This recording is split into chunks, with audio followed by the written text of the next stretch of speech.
अब मेरे भोले बाबा को क्या चाहिए तुमसे? मेरे शंकर भगवान ने तुमसे करोड़ों का धन तो नहीं मांगा।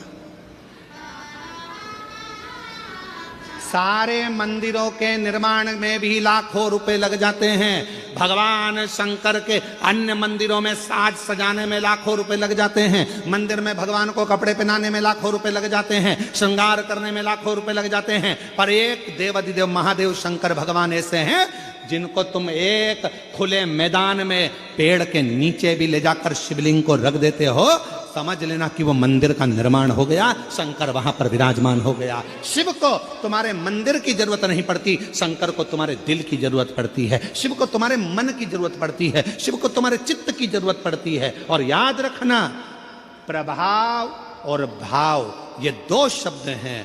प्रभाव से दुनिया तुम्हारी हो सकती है, प्रभाव से सारे सेलिब्रिटी तुम्हारे हो सकते हैं, प्रभाव से सारे तुम्हारे हो सकते हैं, पर भाव से कोई तुम्हारा नहीं हो सकता। भाव तो केवल परमात्मा को तुम्हारे पास में लेकर आता है।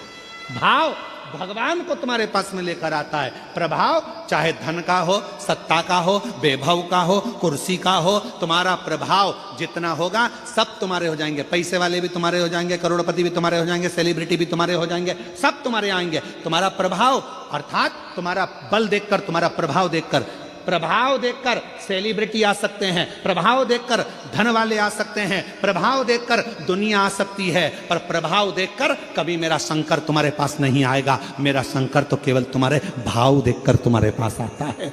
निर्मल मन सो मोहि भावा। भगवान भाव देखते हैं, निर्मल मन देखते हैं, निर्मल चित्त देखते हैं, निर्मल स्वभाव देखते हैं, वो प्रभाव नहीं देखते।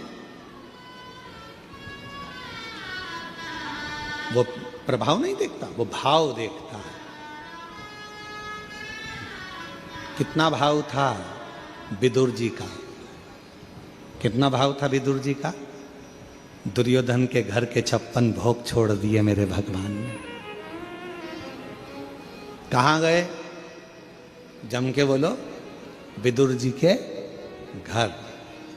विदुर नहीं थे घर विदुरायन, दरवाजा बजाया, जैसे ही दरवाजा खुला विदुरायन ने जो भगवान को देखा सुध भूल गई। पति रोज कहते थे कि भगवान द्वारकानाथ आएंगे, आज अचानक आ गए।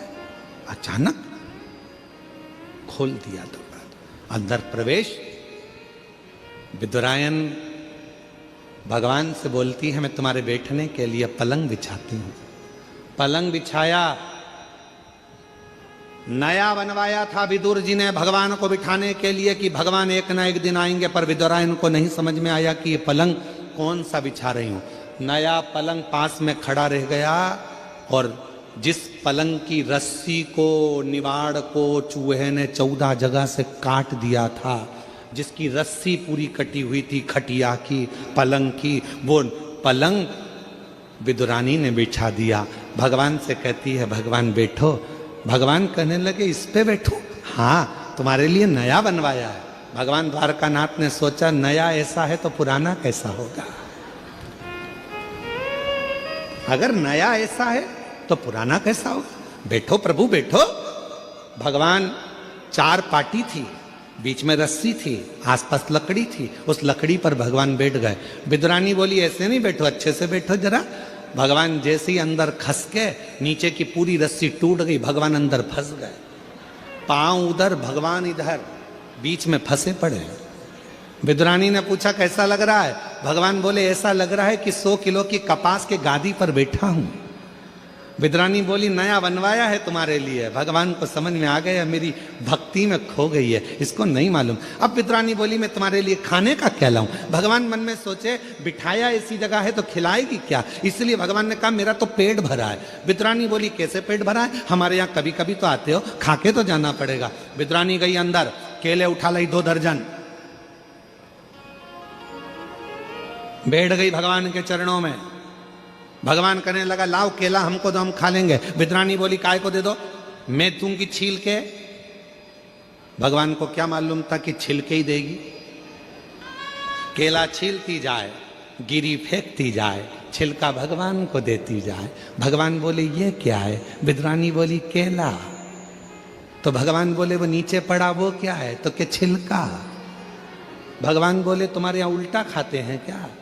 विद्रानी बोली तुम्हारे यहाँ कैसे खाते हैं? और दूसरे डिजाइन से खाते हैं। जल्दी लिखाओ। भगवान छिलका खाने लगे और केले का छिलका जब भगवान ने 2, 4, 5 केले के छिलके खा लिए, पेट भरा गया। विद्रानी बोली नहीं नहीं और खाना पड़ेगा। भगवान बोले सब मैं खा जाऊंगा, तो तुम दोनों क्या खाओगे? इतने में विद्रानी बोली जो नीचे पड़ा है वो हम दोनों खा लेंगे, जो नीचे पड़ा है वो हम खा।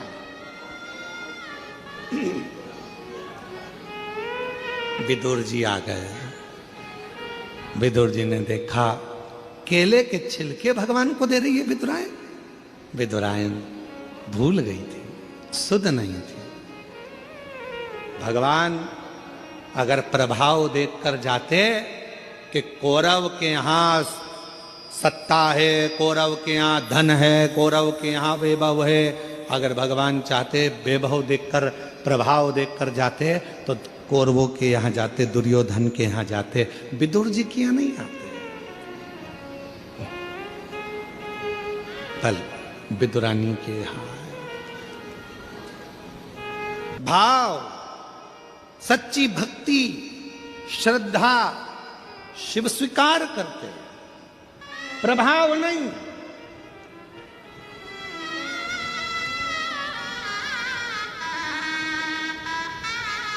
कितने करोड़पति हो अपनी जगह पर हो, कितने धनपति हो अपनी जगह पर हो, कितने सत्तापति हो अपनी जगह पर हो, क्या पद है तुम्हारे पास अपनी जगह पर हो।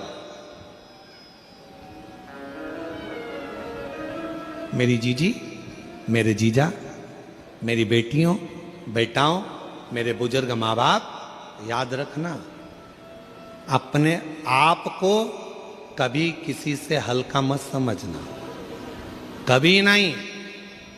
और ना अपने आप को किसी की बराबरी करना कि मैं उसके जैसा हूं, मैं उसके जैसा हूं, मैं उसके जैसा हूं, उसके जैसा नहीं। अपने आप को वो बनाना कि दुनिया तुम्हारे जैसी हो, तुम दूसरे के जैसे नहीं। अपने आप को बनाओ। भगवान देवादिदेव महादेव ने जन्म दिया है आपको पृथ्वी पर, संसार सागर में, तो कमजोर बनाकर नहीं भेजा, कमजोर नहीं।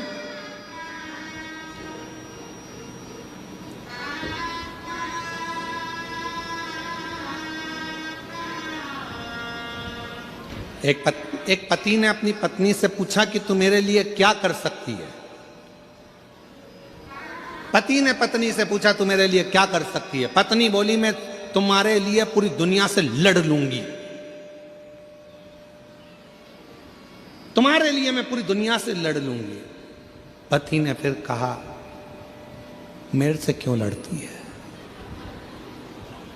दुनिया से लड़, मैंने तेरा क्या बिगाड़ा। तो पत्नी बोली मेरी दुनिया तुम ही हो,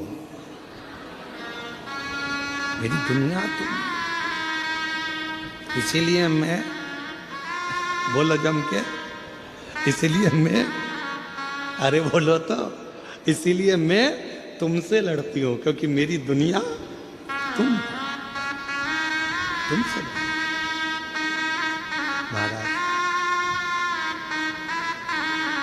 महाराज भगवान शिव की अविरल भक्ति कहती है, भगवान शंकर का भजन कहता है, शिव तत्व कहता है।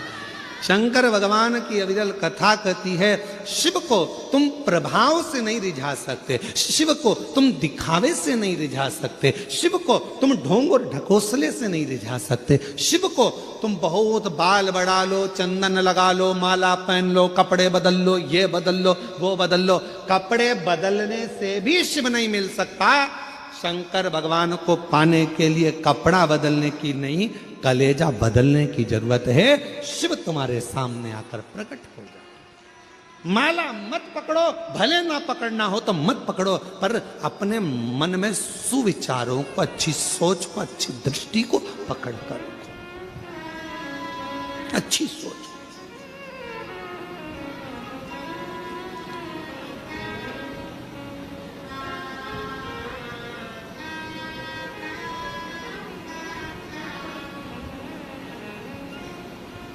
जरूरी नहीं कि माला पकड़ोगे तो ही परमात्मा मिलेगा। भगवान को पाने के लिए अच्छा मन रखिए, अच्छे विचार को पकड़िए, अच्छी सोच पकड़िए। एक कथा आती है भगवान शिव की। शिव जी का एक नाम यक्षेश्वर है। जम के बोलो क्या नाम है? यक्षेश्वर महादेव। कौन से महादेव? यक्षेश्वर महादेव। तो या से चालू हुआ है, वो यमुना जी का जो या है उससे चालू हुआ या। फिर से बोलिए कौन से महादेव है? यक्षेश्वर महादेव। शिव का एक नाम है, भगवान शंकर का एक स्वरूप है यक्ष।